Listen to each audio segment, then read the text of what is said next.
The 95-year-old man's glasses fell off as the security guard grabbed his collar and slammed him against the wall. "Empty your pockets right now, thief. Don't make me say it twice," he yelled, patting down the frail man's jacket while shoppers stopped to watch. The old man's voice cracked as he apologized and pulled out his empty pockets with shaking hands. But the guard twisted his arm behind his back.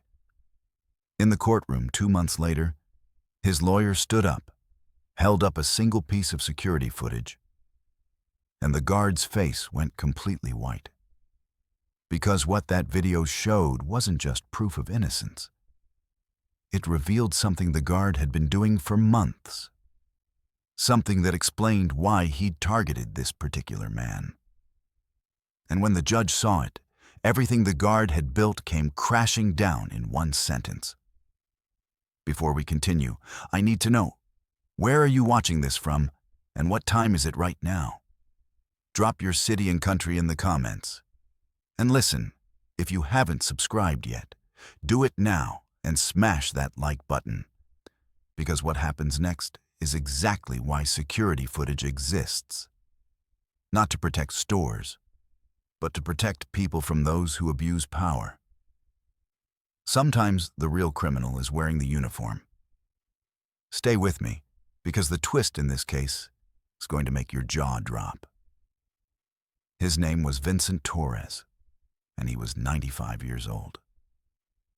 Vincent had been a postal worker for 37 years. He'd walked the same route through downtown for most of that time, 6 days a week, rain or shine or snow.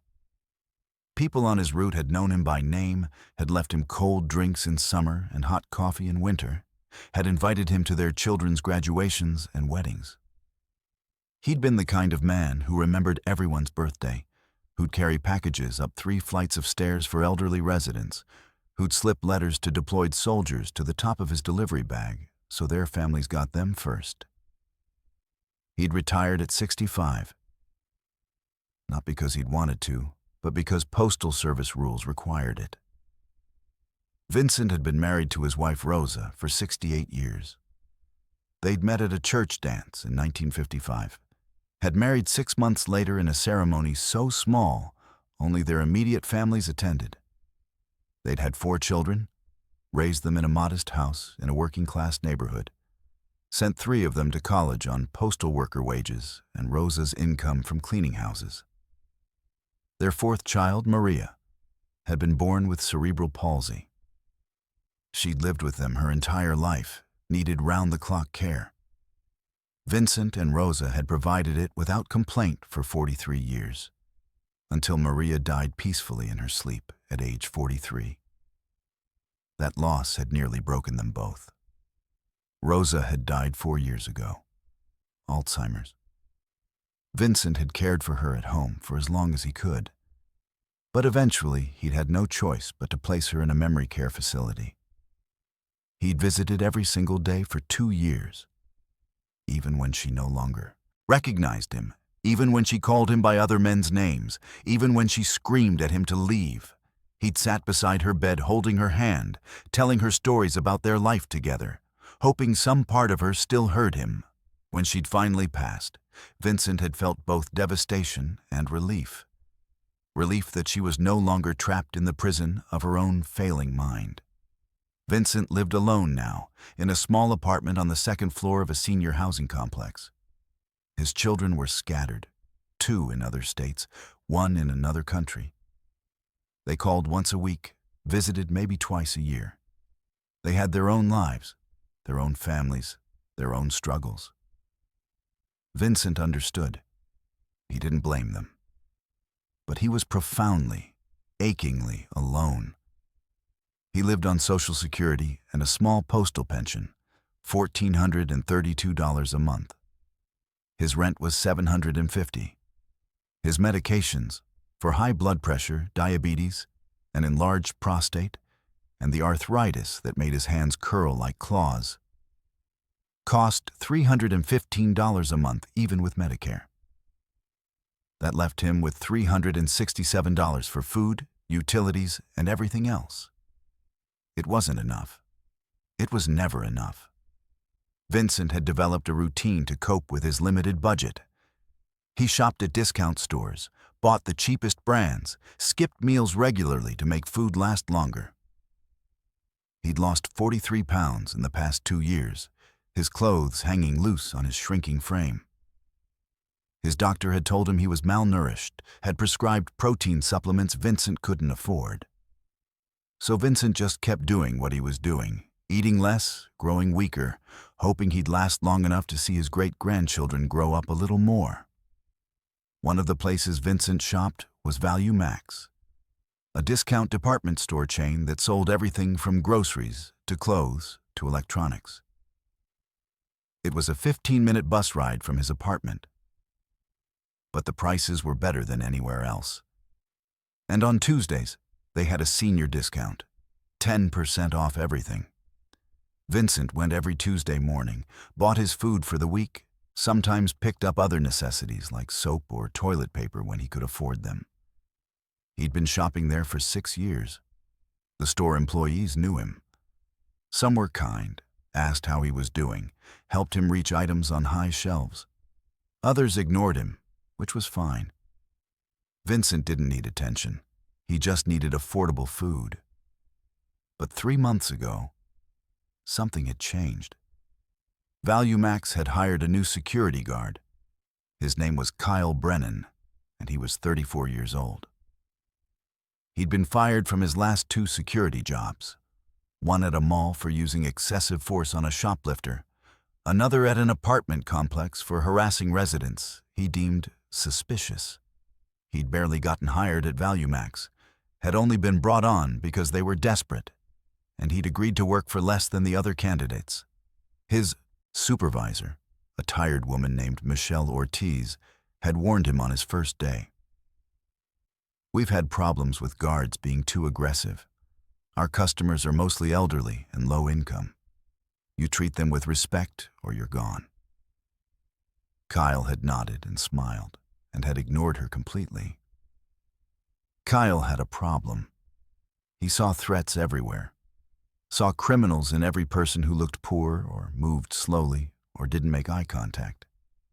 He'd grown up watching cop shows that glorified aggressive policing, had applied to the police academy twice, and been rejected both times for failing the psychological evaluation. Security guard work was the closest he could get to being a cop, and he approached it with the same mindset. Everyone was guilty until proven innocent, and force was always justified. Within 2 weeks of starting at Value Max, Kyle had detained 6 customers for suspected shoplifting. 5 had been innocent. He'd accused them based on suspicious behavior that turned out to be nothing. One had actually stolen a candy bar worth $1.29. Michelle had reprimanded him after each false accusation, but Kyle had insisted he was just doing his job. Then he'd noticed Vincent Torres. Vincent came in every Tuesday, walked slowly through the aisles with a small cart, picked up items carefully, read labels, put most things back. To Kyle, this looked like suspicious behavior. The slow walking, the careful examination of items, the putting things back. Kyle decided Vincent was casing the store, figuring out what to steal.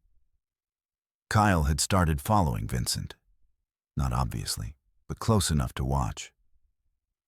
He'd seen Vincent pick up a can of soup, read the label, check the price, then put it back and pick up a different, cheaper brand. He'd seen Vincent in the produce section, carefully selecting the smallest, least expensive apples. He'd seen Vincent at the checkout, counting out cash slowly, asking the cashier to remove items when the total exceeded what he had. To anyone else, this was just an elderly man on a fixed income, being careful with his limited money. To Kyle, it looked like someone planning to steal. On a Tuesday morning in late September, Kyle had made his move. Vincent had been shopping for about 20 minutes. He'd picked up a loaf of bread, a small container of margarine, a can of beans, a bag of rice, and a few other basics. He'd been in the personal care aisle looking at soap when Kyle had approached from behind. Excuse me, sir. I need to see your receipt. Vincent had turned, confused. I haven't checked out yet.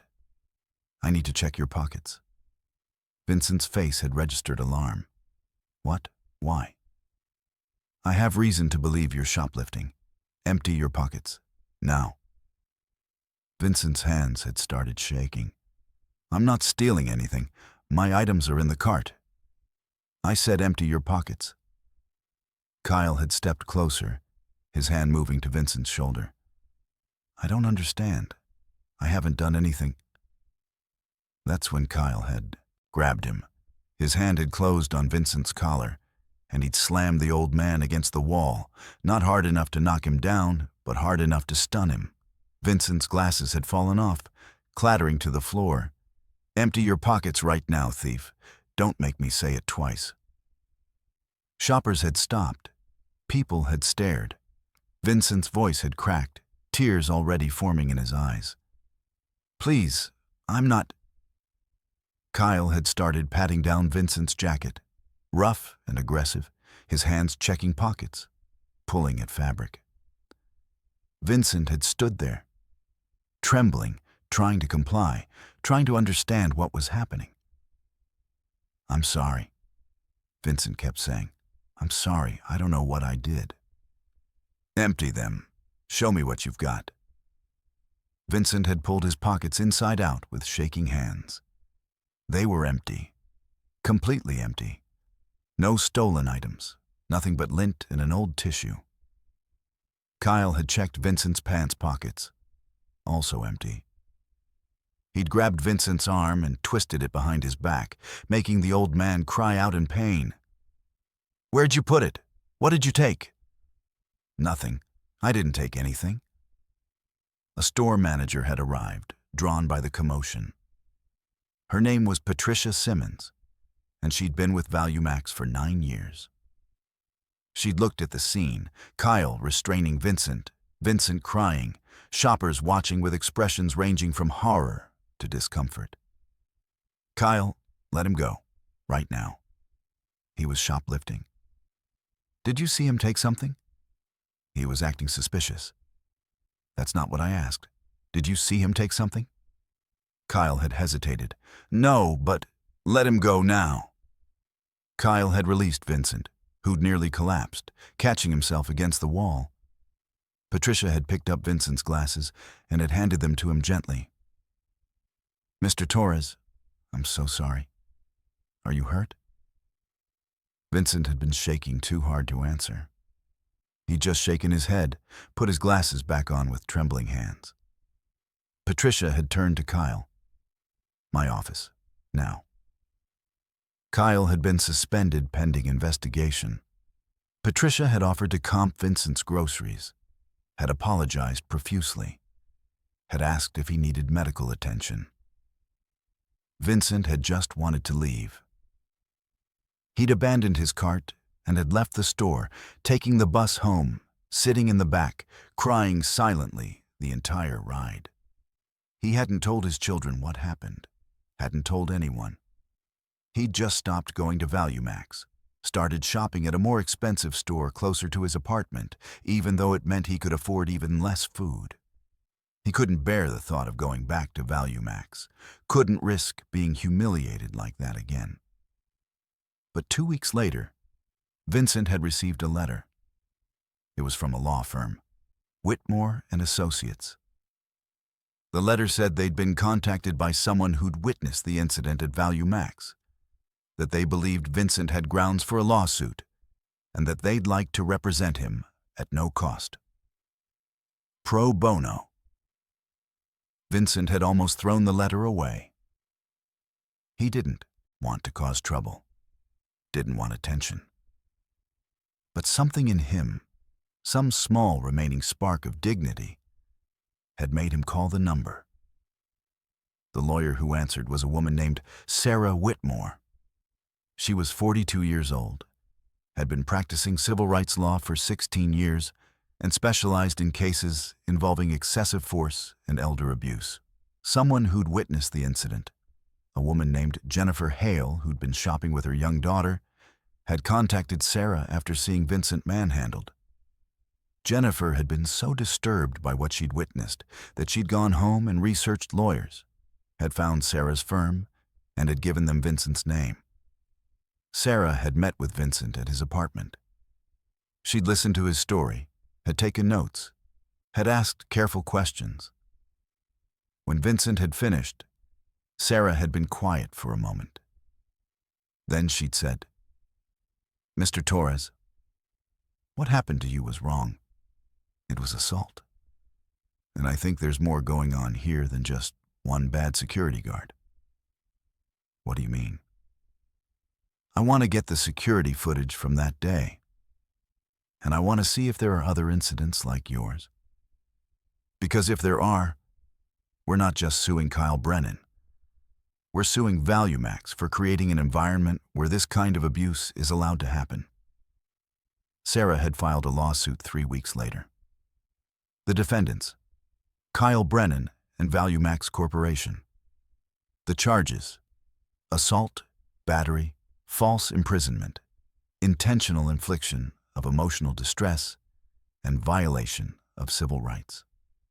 The lawsuit demanded compensation for Vincent's pain and suffering, medical expenses, and punitive damages to send a message. ValueMax's lawyers had immediately tried to settle. They'd offered Vincent $25,000 to make it go away quietly. Sarah had rejected it. "This isn't about money. It's about accountability." The case had gone to trial. That was 2 months after the incident. The courtroom had been small, the gallery half full with curious observers, a few reporters, and Jennifer Hale, who'd insisted on being there to support Vincent. Vincent had sat at the plaintiff's table, wearing his best suit, the one he'd worn to Rosa's funeral, now too big on his diminished frame. Kyle Brennan had sat at the defense table with 2 corporate lawyers, his face set in a stubborn mask. The prosecutor, technically Sarah, as this was a civil case, had called Vincent to testify first. He'd walked slowly to the stand, had been sworn in, had sat down carefully. Sarah had asked him to describe what happened. Vincent had, his voice quiet but steady, his hands shaking in his lap. When he described Kyle slamming him against the wall, several people in the gallery had shifted uncomfortably.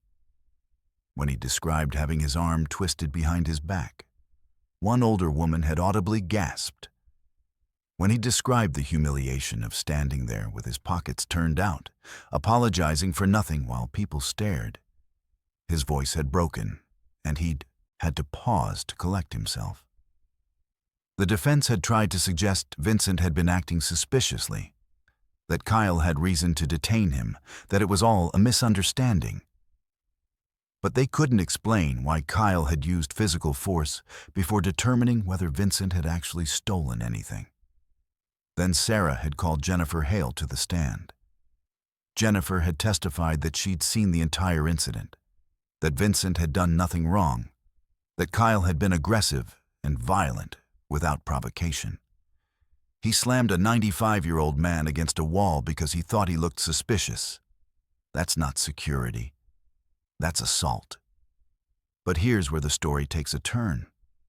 Because what came next, nobody expected. Not the defense, not even Vincent. Pause for just a second. You need to understand something. What you're about to hear isn't just about Vincent. It's about a pattern, a system. And when Sarah's next witness took the stand, everything Kyle had been getting away with for months came out.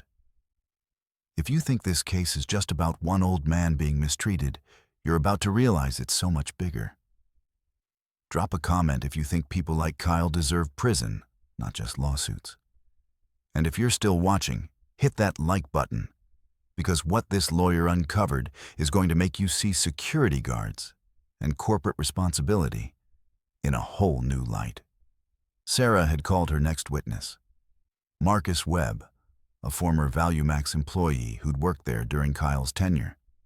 Marcus had quit 2 weeks before the trial, and he'd contacted Sarah with information she hadn't known existed. Marcus had testified that Kyle had a habit of targeting elderly customers, particularly those who looked poor or confused.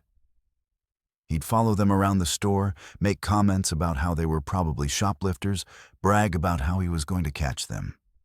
He detained at least 15 people in the 3 months he worked there. Most were elderly. None of them had stolen anything. Sarah had introduced evidence Marcus had provided. Internal incident reports that ValueMax had filed but never acted on. Reports documenting Kyle's behavior. Complaints from customers. Warnings from staff.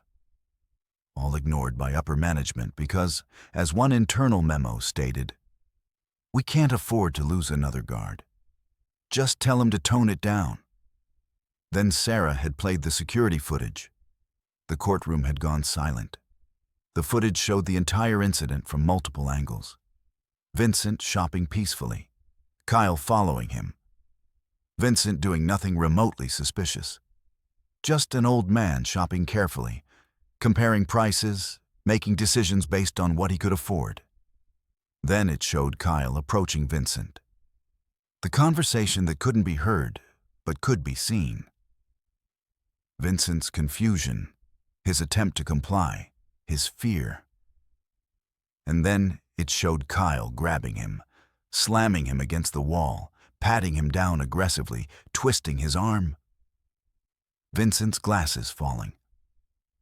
Vincent crying. But that wasn't the footage that made Kyle's face go white. Sarah had paused the video and had zoomed in on something in the background. Another camera angle, another part of the store, visible through the aisle. It showed Kyle, 2 weeks before the Vincent incident, doing the exact same thing to another elderly customer. A woman in her 80s. Grabbing her, searching her, finding nothing. This footage was never included in any incident report, Sarah had said. ValueMax knew about it, but buried it. And there are more. She'd played 3 more clips. 3 more elderly customers. 3 more aggressive detentions, all within Kyle's 3 months at ValueMax, all ignored by management. The defense lawyers had gone pale. Kyle had stared at the screen, realizing he'd been caught in a pattern he'd thought was hidden. The judge, a woman in her 60s named Margaret Pell, had leaned forward, her expression grim. "Ms. Whitmore, how did you obtain this footage?" ValueMax was required to turn over all security footage from the relevant time period as part of discovery. They gave us the footage of Mr. Torres's incident. But they didn't give us these others. We obtained them through a separate subpoena after Mr. Webb informed us of their existence. Judge Pell had turned to the ValueMax lawyers. "You withheld evidence?"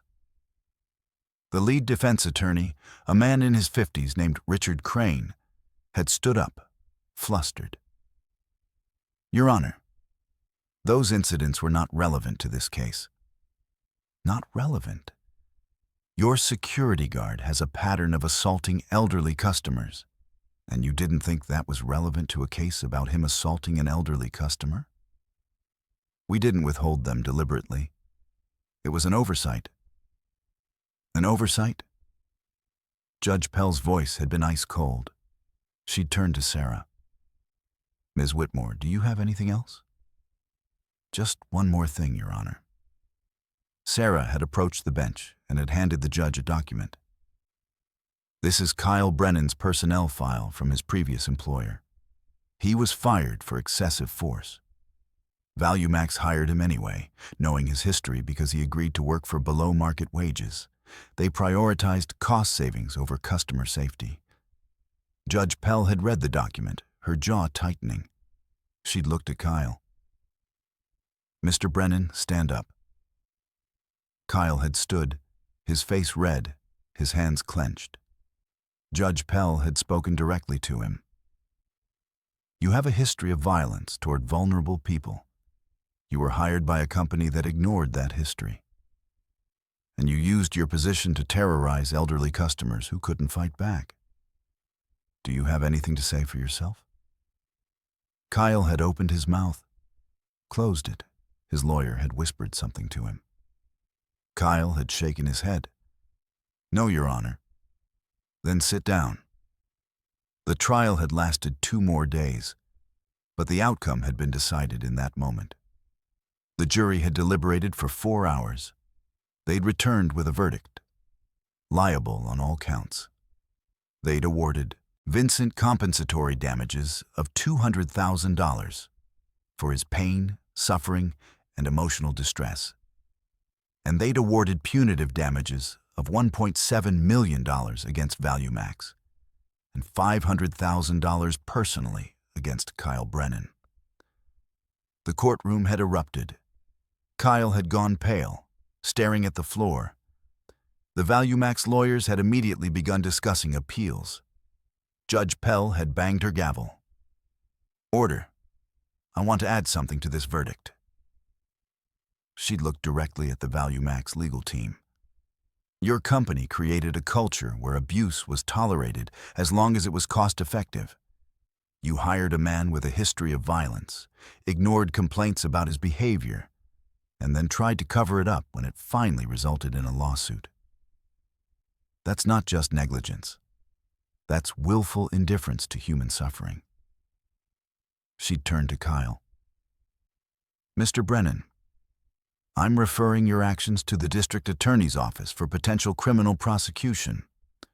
What you did was assault, and the pattern of behavior shown in this trial suggests it wasn't isolated." Kyle's face had drained of all color. His lawyer had put a hand on his arm, but Kyle had just stared straight ahead, the reality of his situation finally sinking in. Judge Pell had turned to Vincent. "Mr. Torres, I want you to know that what happened to you should never have happened. You deserve to shop in peace. You deserve to be treated with dignity. And I hope this verdict sends a message that our society doesn't tolerate this kind of abuse." Vincent had nodded, tears streaming down his face. Not tears of joy, exactly. More like relief, like a weight he'd been carrying for 2 months had finally been lifted. The aftermath had been swift. ValueMax had issued a public apology and had announced sweeping policy changes: mandatory de-escalation training for all security staff, a zero-tolerance policy for physical force except in cases of immediate danger, and the creation of an independent oversight board to review security incidents. They'd also settled with the 4 other elderly customers from the security footage, paying undisclosed amounts. Kyle Brennan had faced criminal charges, misdemeanor assault for the incident with Vincent, plus 4 more counts for the other customers. He'd pleaded guilty to avoid trial and had been sentenced to 18 months in jail, 3 years probation, and a permanent ban from working in any security or law enforcement capacity. His appeals for leniency had been denied. The judge in his criminal case had been clear: you targeted the most vulnerable members of our community. You deserve no mercy. Vincent's life had changed dramatically. The $200,000 in compensatory damages had been paid within 60 days. Vincent had used some of it to pay off debts, some to cover his medical expenses, and some to finally buy the supplements his doctor had been begging him to take. He'd started eating regularly again, gaining back some of the weight he'd lost. His children had visited more often, horrified by what had happened, guilty they hadn't known. But Vincent had done something else with the money. He donated $50,000 to a legal aid organization that helped elderly people fight abuse. "If Sarah hadn't taken my case, I'd have just lived with what happened," he told her. "I want to make sure other people don't have to." The story had made national news. 95-year-old postal worker wins $2 million verdict after security guard assault. The coverage had sparked conversations about how society treats the elderly, about corporate responsibility, about the dangers of hiring security guards without proper vetting or training. And it had inspired change. Several states had introduced legislation requiring background checks and psychological evaluations for security guards, particularly those working in stores frequented by elderly customers. Some had passed. The progress was slow, but it was progress. Vincent lived another 6 years. He died peacefully at 101, surrounded by his children and grandchildren, in a comfortable assisted living facility he could finally afford. At his funeral, Sarah Whitmore had spoken about meeting him, about how his quiet courage had led to justice not just for him, but for countless others. Vincent never wanted to be a plaintiff, Sarah had said. He just wanted to buy groceries in peace. But when he was forced to stand up, he stood. And because he did, stores are safer. Security guards are better trained. And elderly people are a little less likely to be victimized by people who are supposed to protect them. Jennifer Hale, the woman who'd witnessed the incident and had contacted Sarah, had also spoken. I saw what happened to Vincent, and I couldn't just walk away. I couldn't pretend I didn't see it. And I'm so glad I didn't. Because look at what it led to. One phone call. That's all it took. One phone call to the right lawyer, and everything changed. She turned to the assembled mourners. If you see something wrong, say something. Do something. Because the Vincent Torreses of the world deserve better. And they're relying on the rest of us to make sure they get it. The security footage that had exposed Kyle's pattern.